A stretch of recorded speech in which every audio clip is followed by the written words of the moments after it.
पर्दा फट गया ऑडियो बुक के सफ़र में हम आगे बढ़ते हैं इसके 7वें अध्याय की तरफ। इसके पहले जिन भाई बहनों ने इसके पहले के अध्यायों को नहीं सुना है तो इसे ज़रूर सुने, ऊपर दिए गए आई बटन पर क्लिक करके।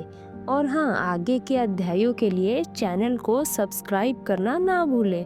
तो चलिए बिना देरी किए हम अपने 7वें अध्याय की तरफ चलते हैं। अध्याय 7, प्रसिद्धि। जनवरी के उस प्रातः काल में जब मैं अपनी जिंदगी में पहली बार बिना सहारे के चल रही थी, तब घर की सारी नौकरानियां इकट्ठी होकर मेरे निकट आई और बोली, ओह बीबी जी, क्या ये सचमुच आप ही हैं? आखिरकार खुदा ने आपको चंगा कर दिया ना। मैंने कहा, यीशु इम्मानुएल ने स्वयं इस कमरे में आकर मुझे चंगा किया है। मर्दाने नौकर मेरी बातें पर्दे की ओर से आश्चर्यचकित होकर सुन रहे थे। आंटी ने उन सबको बाहर भेज दिया और मेरे गिर पड़ने के भय से सेविकाओं को दोनों ओर खड़ा कर दिया। मैं बिना किसी डर के कमरे से बाहर निकलकर बरामदे में खड़ी हो गई। मेरा शरीर मेरे दिमाग के काबू में था और हाथ पैर तालमेल से काम कर रहे थे। मैं वहां खड़ी अंकल से बातें करने लगी। मैं अब घर की मालकिन बन गई थी। हो सकता था कि यह बात उन्हें तकलीफ पहुंचाती, परंतु ऐसा नहीं था। उन्होंने आंसू भरी आंखों से खुश होकर कहा, हमारे लिए तो तुमने आज ही जन्म लिया है। यदि तुम्हारे पिताजी जीवित होते तो खुशी से फूले नहीं समाते। हम भी तुम्हारे लिए उतने ही खुश हैं। अंकल स्वभाव के कितने अच्छे हैं, मैंने मन ही मन सोचा और सहृदय कृतज्ञता दर्शाते हुए कहा, मैं आपकी शुक्रगुजार हूँ। आपका सहयोग पाना मेरे लिए कितने सौभाग्य की बात है। मेरे ठीक होने की खबर उन्होंने मेरे भाइयों और बहनों को फोन पर दी। यह अद्भुत घटना शीघ्र ही सब जगह फैल गई। सुबह होते ही पहली बार किसी की मदद लिए बिना खाने की मेज के पास नाश्ता करने बैठी।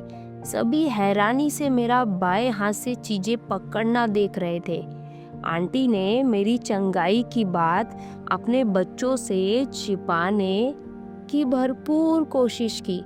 बच्चों को स्कूल ले जाते और काम पर जाते हुए अंकल बोले, अपना घर पूरा घूमकर देख लो बेटी। मैंने पहली बार घर के सारे कमरों को खुद चलकर देखा। ऐसा लग रहा था मानो 19 साल की गाढ़ी नींद से अभी उठी हूँ। मुझे याद है, मैंने पिताजी के कमरे की चाबी ली और ताला खोलकर मैंने कुछ समय वहाँ एकांत में बिताया। उनकी जवानी की एक तस्वीर वहाँ लटक रही थी। अपने आंसू रोक न पाई। ऐसा लग रहा था वे किसी काम से अभी बाहर गए हैं और वापिस आने वाले हैं। उनकी तस्वीर देखते हुए मैंने कहा, अब्बा जान, देखिए आपकी प्रार्थनाओं का उत्तर मिल गया। उस तस्वीर के पास मक्का मदीना की तस्वीर भी रखी थी। उन्होंने जितना मेरे लिए किया वह सब एक साधारण पिता की हैसियत से कई बढ़कर था, परंतु वे उस महान शक्ति से जो इस संसार में कार्य कर रही है अनजान थे। मुझ जैसी दुर्बल लड़की को उस शक्ति की अनुभूति का सौभाग्य प्राप्त हुआ। जब माँ जीवित थी तब पिताजी के साथ वे इस कमरे में रहती थी।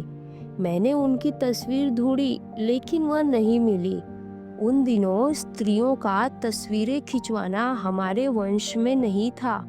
उन्हें याद करके बहुत रोई और आहें भरते हुए कहा, ओ माँ, यदि आज तुम जिंदा होती तो कितना अच्छा होता। इतनी छोटी उम्र में ही मुझसे दूर क्यों हो गई?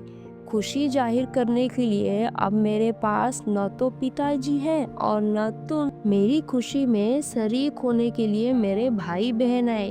एक एक करके सब मेरी कहानी को मुझसे बार बार कहलवा रहे थे। पिताजी की मृत्यु वाली रात एक आवाज का मुझसे यीशु के विषय में कुरान में पढ़ने के लिए कहना, फिर 3 साल यीशु की प्रार्थना करना, उनके दर्शन होना और फिर मेरा स्वस्थ होना। यह सब मैंने उन्हें विस्तार से बताया। पिताजी के देहांत होने के बाद पहली बार मेरा सारा परिवार इतना संतुष्ट दिखाई दिया। हमें अपने पड़ोसियों और रिश्तेदारों को आमंत्रित करके एक दावत देनी चाहिए, अनीस बीबी ने कहा। सरफराज साहब बोले, ऐसा ही करेंगे। हमारी प्रार्थनाओं का जवाब देने के लिए हमें खुदा का धन्यवाद करना चाहिए। हमने सोचा तुम्हारी मक्का यात्रा विफल हुई, परंतु तुम्हें चंगा करना ही खुदा की इच्छा थी। वह पहला दिन एक स्वप्न जैसा बीता। मैं चंगी हो गई, यह भूलकर कभी कभी आंटी से शॉल इत्यादि लाने को कहती। फिर याद आते ही कि मैं ठीक हूँ स्वयं उठकर ले लेती। कुछ दिनों तक मुझे देखने के लिए रिश्तेदारों और पड़ोसियों का तांता लगा रहा।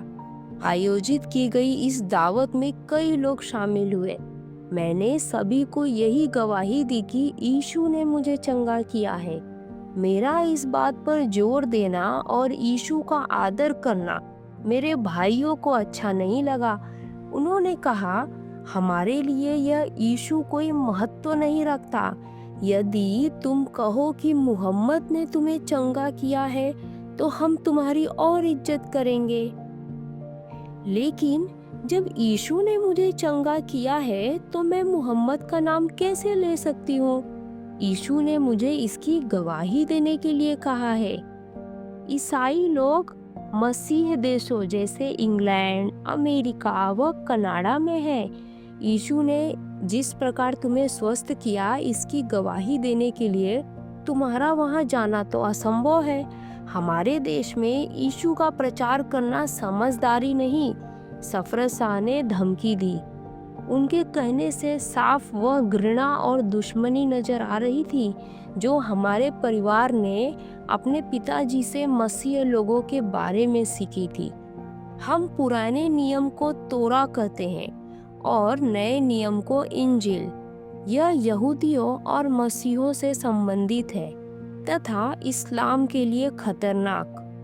मुसलमानों की धारणा है कि बाइबल के बाद लिखा गया कुरान अन्य सभी ग्रंथों से श्रेष्ठ और सच्चा है। इससे पूर्व लिखी गई पुस्तकों की कोई आवश्यकता नहीं, वे मुसलमानों के लिए मना है। अब तक मेरी भी यही राय थी, परंतु यदि यीशु इतने महत्वपूर्ण नहीं तो उन्होंने मुझे चंगा कैसे किया? यदि कुरान सभी ग्रंथों की दर्शिका मानी जाती है तो यीशु के विषय में इतना कम क्यों बताती है? कुरान में भी इस स्वस्थ करने वाली शक्ति के बारे में लिखा गया है ना। ऐसे विचारों से प्रभावित होकर एक के बाद एक सत्य जानने की गहरी इच्छा मुझ में बढ़ती गई और यीशु के बारे में और अधिक जानने के लिए स्वयं नया नियम पढ़ने की उत्सुकता जागी। अपने सगे संबंधियों के विचारों से पृथक सोचने का साहस मुझ में आ गया। इतने सालों तक दूसरों पर आश्रित एक अपाहिज जीवन जीने वाली अब स्वयं सोचने और निर्णय लेने वाले व्यक्ति के रूप में परिवर्तित हो गई। लोगों ने समझा कि मैं भी अपने पिता के समान तीक्ष्ण बुद्धि वाली हूँ। मेरी शिक्षा ने ही मुझे इस योग्य बनाया।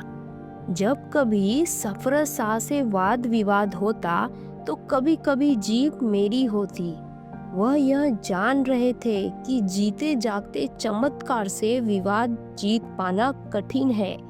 इसके पीछे एक नैतिक शक्ति थी, इसलिए कोई भी मेरी गवाही का विरोध नहीं कर पाए। शुरू से आंटी इस बात पर जोर दे रही थी कि यीशु के दर्शन का अर्थ यह है कि तुम गरीबों को दान दो और वे जाकर दूसरों को यह बात बताएंगे। मैं और कैसे सोच पाती? मैंने प्रभु यीशु से प्रार्थना की, जो कुछ मैंने अपनी आंखों से देखा और मेरे साथ जो कुछ हुआ, तुमने उसकी गवाही अपने लोगों तक पहुंचाने को कहा है, लेकिन मेरे परिवार वाले इसके विरुद्ध हैं। प्रभु, मैं क्या करूं? उस रात यीशु ने मेरे अंतःमन में उत्तर देते हुए कहा, यदि तुम अपने घर वालों से डरती हो तो मैं तुम्हारे साथ नहीं रहूंगा। तुम्हें मुझ पर विश्वास रखकर मेरी प्रजा के पास जाना होगा। जब सारा परिवार रात में सो गया तो मैंने प्रार्थना में घुटने टेके। मेरी प्रजा तुम्हारे जन है, मेरा संदेश तुम उन तक जरूर पहुंचाना, ऐसी आवाज आई। यह बात मैंने अपनों को नहीं बताई, परंतु वे मेरे प्रत्येक काम पर निगाह रखे हुए थे। हम सबको छोड़कर दूर जाना चाहती हो? क्या इंग्लैंड या कनाडा जाओगी? पिछली बार तुम्हें इंग्लैंड के नाम से भी चिढ़ थी ना, इतनी जल्दी भूल गई क्या? इंग्लैंड कभी मत जाना। गरीबों को ज़कात दोगी तो वही औरों को तेरे यीशु के बारे में बताएंगे, उन्होंने समझाया। मैं साल में 50,000 रुपए ज़कात देती। पिछले 2 सप्ताहों के अंदर ही मैंने करीब 10,000 रुपए दिए। मेरे दान देने के पश्चात अंकल बोले, तुम कितनी उदार हो बेटी, परमेश्वर जो हमसे चाहते हैं वही तुमने किया, गरीबों को दान देना। तुम्हें अब और अधिक संतोष प्राप्त होगा। कैसा संतोष? यीशु की इच्छानुसार अपने आप को पूर्ण रूप से समर्पित भी नहीं कर पाई हूँ, मैंने आहिस्ते से कहा। मुझे लगा उन्होंने नहीं सुना। अंकल ने गहरी सांस भरते हुए, गुलशन, मैं तुमसे तुम्हारे पिताजी के हैसियत से कह रहा हूँ, चाहो तो यीशु को जमीन और संपत्ति दे दो, लेकिन स्वयं को समर्पित मत करना। अपने देश और अपने धर्म को कभी मत छोड़ना, बहुत जोर देकर कहा। जैसे दिन बीतते गए मैंने अपने अंदर जीवन की कोपलों को फूटते देखा। मस्जिद से नमाज पढ़ने की आवाज़ सुनते ही हमेशा की तरह अपने कमरे में जाती और दरवाज़ा बंद करके नियमानुसार पुरानी प्रार्थना करने के बजाय यीशु द्वारा सिखाई गई प्रार्थना करती। उस वक्त मैं नहीं जानती थी कि सभी मसीह इसी प्रकार प्रार्थना करते हैं। बाकी समय अपने मोतियों की माला फिरोते हुए एक एक मोती के साथ यही प्रार्थना दोहराती। देखने वाले यही समझते कि मैं नमाज का उच्चारण कर रही हूँ। कुछ ही दिनों में मैंने इस प्रार्थना को करीब 1000 बार दोहराया। रात होते ही रो रो कर प्रार्थना करती, हे प्रभु, तेरा पिता समान होना मेरे लिए कितना संतोषप्रद है। जैसे ही रोती, सांत्वना से पूर्ण उनके अनकहे प्रेम का एहसास मुझे होता। ईश्वर मेरे प्रति क्रोधित है, ऐसा गलत विचार मेरे मन से निकल गया। तेरा नाम पवित्र माना जाए। कुरान में हम खुदा का नाम बड़े आदर से लेते हैं, परंतु अब मैंने ईश्वर की पवित्रता का अनुभव स्वयं किया है। तेरा राज्य आए, तेरी इच्छा जैसी स्वर्ग में पूरी होती है वैसी पृथ्वी पर भी हो। यीशु कोई साधारण भविष्यवक्ता नहीं, वह अनंत काल का राजा है। वह फिर आकर अपना स्वर्गीय राज्य पृथ्वी पर स्थापित करने वाला है। हमारी दिन भर की रोटी आज हमें दे। हर प्रकार की सुख सुविधाओं में पली बड़ी मुझे कभी भी परमेश्वर से भोजन मांगने का विचार नहीं आया, परंतु परमेश्वर अपने लोगों की हर एक जरूरत पूरी करता है, यह बात मेरी समझ में आई। और जिस प्रकार हमने अपने अपराधियों को क्षमा किया है, उस प्रकार तू भी हमारे अपराधों को क्षमा कर। खुदा से क्षमा याचना करना हम मुसलमानों की प्रार्थना में नहीं आता। पाप करने वालों को दंड अवश्य मिलता है। इसलिए अपने कष्टों को देखकर यही समझती थी कि मैंने कोई घोर पाप किया है। आशा की नींव केवल इस बात पर थी कि बड़े ध्यान से दिन की नमाज का पालन करो और इस्लाम के 4 स्तंभों के साथ 5वां हज करो। परंतु यह प्रार्थना दर्शाती है कि वह क्षमा करने वाला परमेश्वर है। यह कितनी बड़ी तसल्ली है। मुझे पहले कभी ऐसी अनुभूति नहीं हुई। और हमें परीक्षा में न ला, परंतु बुराई से बचा। परमेश्वर मुझे ऐसी परीक्षा में कभी नहीं डालेगा जो मेरी सहन शक्ति से बढ़कर हो।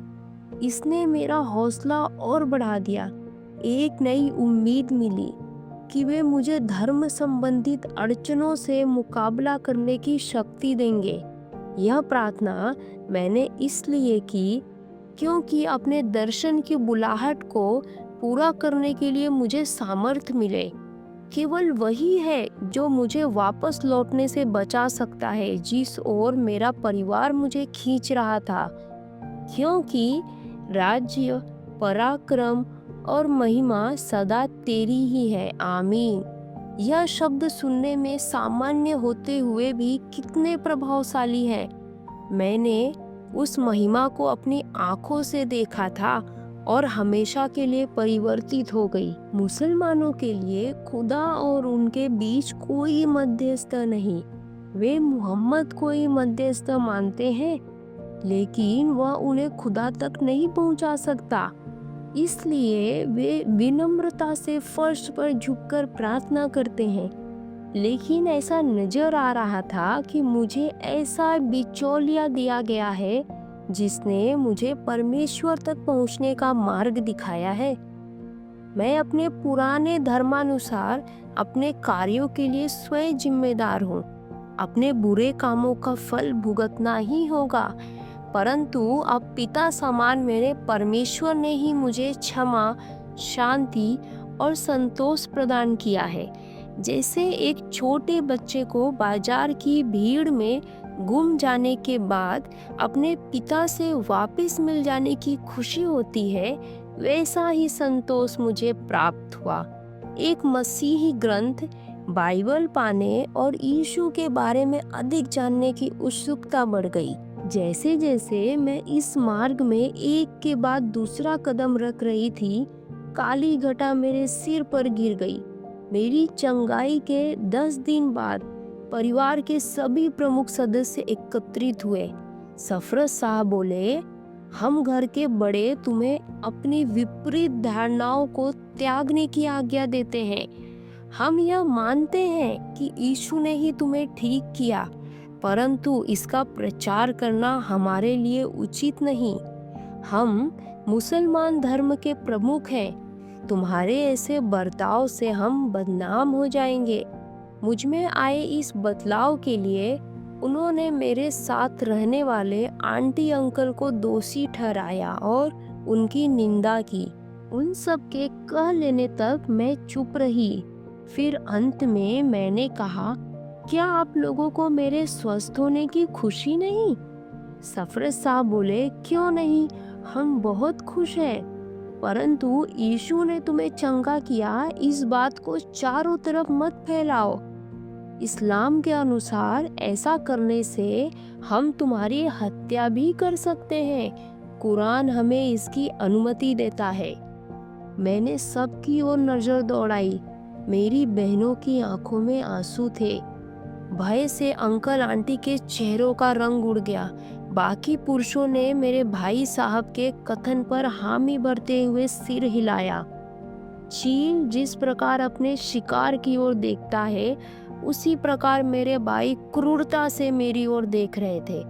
धर्म ऐसी घृणा कैसे पैदा कर सकता है कि वे मुझे वह सच जो वे नहीं मानते कहने की बजाय मेरा मरना ज्यादा पसंद करते हैं। मैंने सोचा, जिस प्रकार हमने अपने अपराधियों को क्षमा किया है, वैसे ही तू भी हमारे अपराधों को क्षमा कर वाली प्रार्थना मुझे स्मरण आई।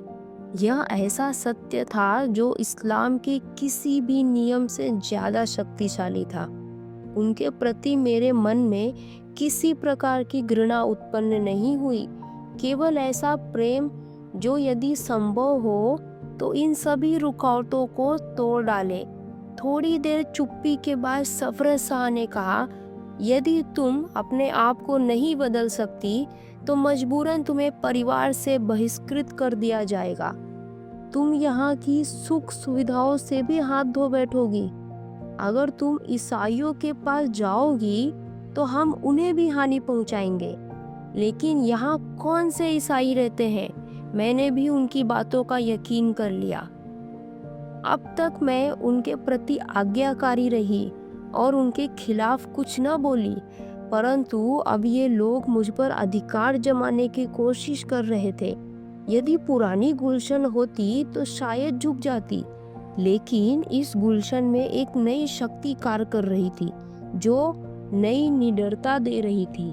इसलिए मैं उनकी धमकियों से नहीं डरी। आपकी सारी बातें मैंने सुन ली है। मेरे प्रति आपकी जिम्मेदारी को मैं समझती हूँ, लेकिन मैं आपके सभी प्रश्नों का जवाब नहीं दे पाऊंगी, क्योंकि मैं यीशु के जवाब का इंतजार कर रही हूँ। वह मुझे बताएंगे अगला कदम क्या उठाना है। जब मुझे आदेश मिलेगा मैं उनका पालन करूंगी। यदि आप मेरी हत्या करना चाहे तो मैं उसके लिए भी तैयार हूँ। यह सब मेरे मुंह से अपने आप निकल गया। बुजुर्ग मेरी ओर आश्चर्यचकित होकर बोले, बाप रे, इसका हौसला तो देखो। मैंने तत्काल कहा, मैं परिवार की बदनामी नहीं होने दूंगी, परंतु यीशु से पूछकर उनके आदेशानुसार गवाही दूंगी।